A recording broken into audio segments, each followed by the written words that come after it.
The rise and fall of Mars Hill. I don't know if you've heard of this podcast. It seems like people are talking about it, at least in my world. It is the most fascinating podcast that I've listened to in a while. I don't listen to a ton of podcasts. So that's actually not saying that much, but just thought I would share my completely unprofessional opinion about it. I have no credentials that give me the right to speak on this, but I followed Mars since I was a Christian. How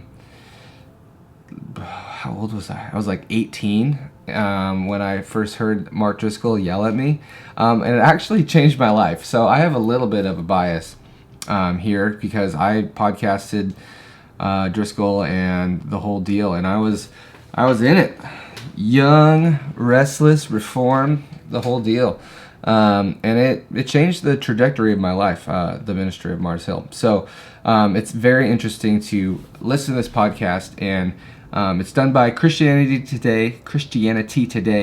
Mike Cosper. He's written a few books I really liked, and I didn't know he was with CT. It's easier to say that. But I guess he is. So I'm a little suspicious because Christianity Today is a big, mega, whatever. And they've never done anything that's relevant or interesting to me. But this is interesting. And it kind of bums me out that they run ads during it. And I don't know. I'm just kind of skeptical of big things. So I was excited that Cosper did it, but then I found out, it was done by the whatever. I don't know. You can get over that if you want to. But it's really well done. Cosper's a good storyteller. He tells the narrative and kind of asks good questions and gets you thinking. And it's more than just about Mars. Obviously, it's an examination of Christian church culture where it's at today. And I think it's very helpful to listen to, whether you like it or don't like it. I think it's insightful in a lot of ways. Obviously, it's more focused on the negative. The first episode's called Who Killed Mars Hill? And it's fascinating. It's hard to listen to without crying sometimes, because if you were part of it, or if you watched it from a distance like me, there's a lot wrapped up in it. Like, a lot of it's how I got saved and why I pulled my pants up, became a man, got a job, got married, had kids. Like, I did the vision that was there, and it's a beautiful way to live, and I'm grateful for it.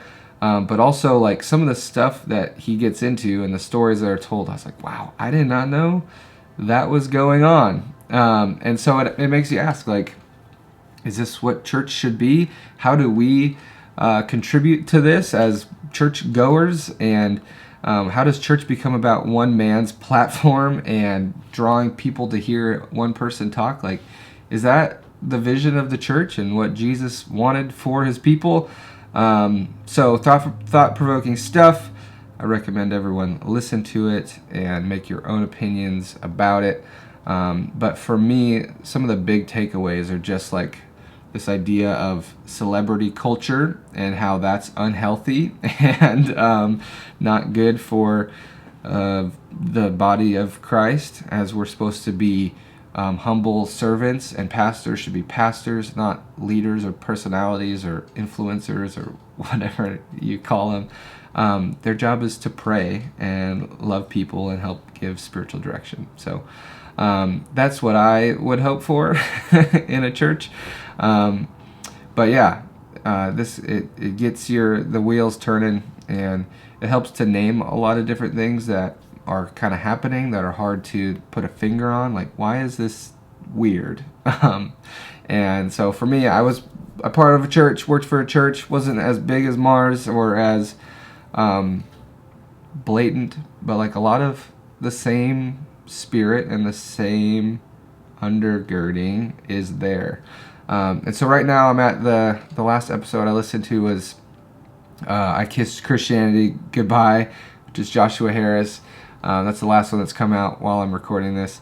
And it really, the whole podcast kind of just flows and talks about the death of Mars Hill and kind of the history of megachurch, which is a really interesting episode.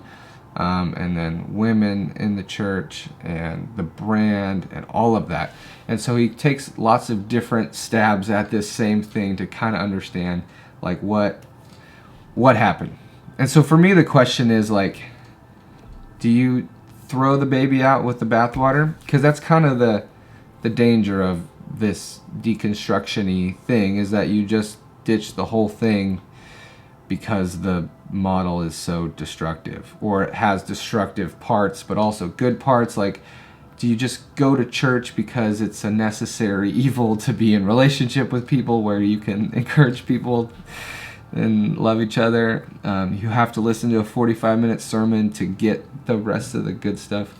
Or is there anything good there? Do you just dump it all? Is there no baby in the bathwater? Is it a turd in toilet water? Should you just flush it? Like, what do we do? And that's something that I've struggled with and asked questions about, and like, what is good about the church and what is necessary for following Jesus, and how do we do it faithfully? And a lot of questions to ask, and I have 0 answers. So if you were looking for answers here, not happening. But I know Mike Cosper is hoping to encourage people to follow Jesus still. He's not like, what's his face? Joshua Harris, who's like not a Christian and trying to help people to deconstruct Christianity. So I think it's a generally positive podcast, get you thinking, and encourage you in your walk with Jesus, and help to kind of pull away some of the extra junk that doesn't need to be there. And it definitely gives voice to people's stories who have been silenced and not platformed. Is that a word? Not spoken about. So I appreciate that. Helps to give clarity to my own thoughts. When I hear other people's thoughts, I'm like, yes, that's a thing. That's true. Like that's happening. So give it a listen or don't. I don't care. I'm just telling you what I think. So bye.